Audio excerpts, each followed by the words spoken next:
Hey guys, today I'm going to show you how to convert a JPG image to a vector in Illustrator.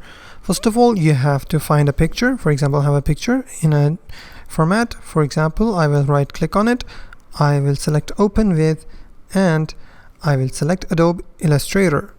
I will click on it. Now my image will open in the Illustrator. So what I will do from here, I will select the window.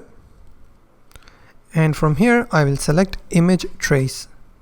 I will click on it.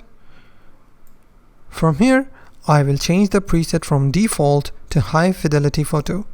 You can also change the number of colors from here. Once done, you have to click on expand. From here all you have to do is select the option called ungroup. I will select ungroup.